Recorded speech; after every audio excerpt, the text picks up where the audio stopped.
Today I'm gonna make an interview with my good friend Bogdan, and here he is. How are you doing, buddy? I'm not starving today. Okay, I can confirm that. Bro, can you say a couple words about yourself?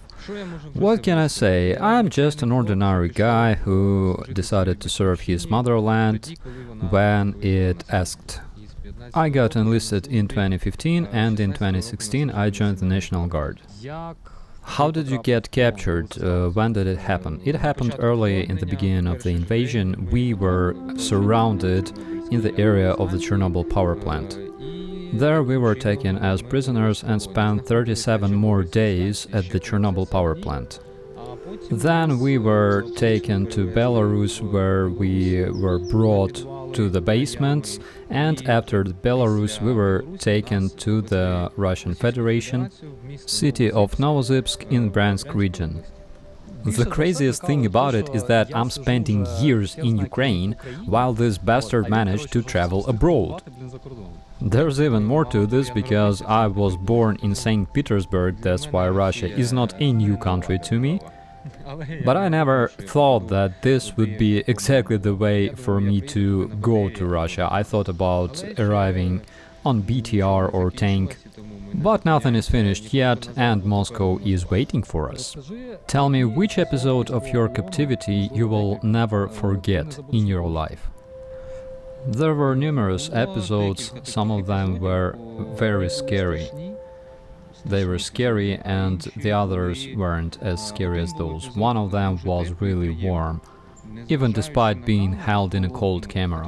One of my friends, my cellmate Roman, was known for memorizing movies and he had a whole film database in his head. And one time in the evening, when everything was really quiet, he was telling me about a movie and he managed to tell me about those scenes and moods of the characters and plenty of details. I was listening to him completely impressed and I said, Roma, I have an impression that we just saw a movie together. And I will remember this impression until my last days. As for the trashy moments, it's fighting the dog for a loaf of bread, winning this fight and eating that bread with the leftovers of soup. And then I realized that I never really was afraid of dogs, and that moment I wasn't afraid of dogs either. But this small victory on that specific battleground, it was very, very motivational for me. As if I flipped another page of my life, nothing could be worse than that, because I won over a prison shepherd. And what about the guards? When the guards learned that I robbed the dog, they beat me up, but I was laughing and my guys heard that I was beaten up.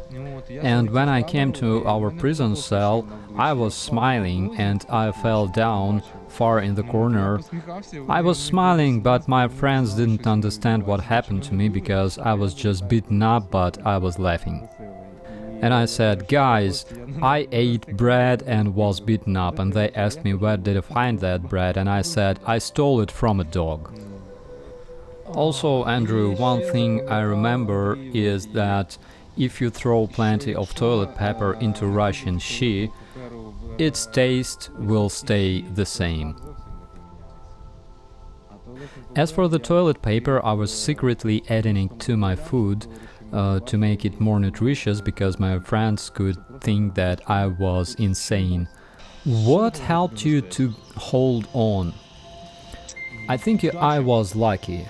The luck helped me not to give up, and not because I was released.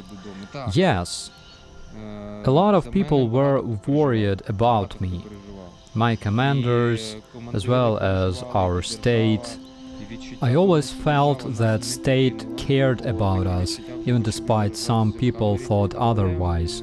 And I had this trust in my country. I am idealist and I always trusted my country, and also I was lucky to have all those people around me in the cell. They were psychologically adaptive, and I could always talk about anything with those guys. And some of them could do things better than others. For example, some of them was a construction builder.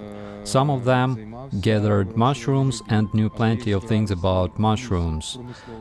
Some of those people, some of them knew how to catch fish or repair cars. Despite being military, they all had civilian profession. And during my 7 months in prison, I learned how to repair cars, how to collect proper mushrooms. I know how to repair a roof on a house, I know how to make a heated floor using laser equipment as well. And I learned everything without having a pen and paper at my disposal whenever they wanted to draw some scheme or explain how a mushroom looks like. We used an aluminium spoon and a table. And that's what exactly helped me to hold on, the people, the friends. I told the guys that I was there to do my time with the real man, and that's exactly what helped, by caring and conversation. When you returned home and received this unlimited access to the information, because as far as I understand you were limited and you could only watch Russia Today, what kind of feelings did you have when you learned what happens in Ukraine for real?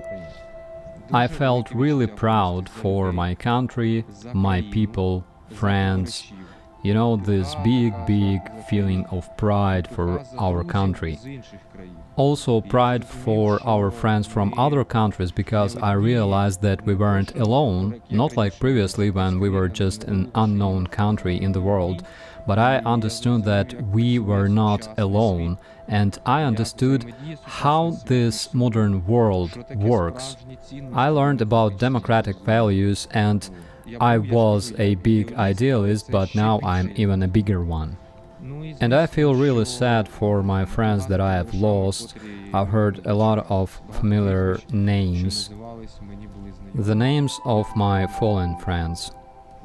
So it's like 50-50, I feel proud and I feel the sorrow, but this is war, we all knew what was gonna happen, and the war never spares anybody. What would you like to say to our viewers from all around the world who support Ukraine? You made your country strong, and now you're making another country strong. You are creating a democratic world. You are building a new country. With your support, with your actions, you changed the views of people around the globe, and you continue changing those views. This is an incredible, historic, unique event when the whole world, as if using those Lego cubes, is building a completely new country, big country, a strong country with its ideals, dreams and its future. So that's what I would like to say to our international viewers. I would like to thank you, bro. It's hugging time! Huggies! This is my bro, and I freaking love him, and I'm so glad that you're here.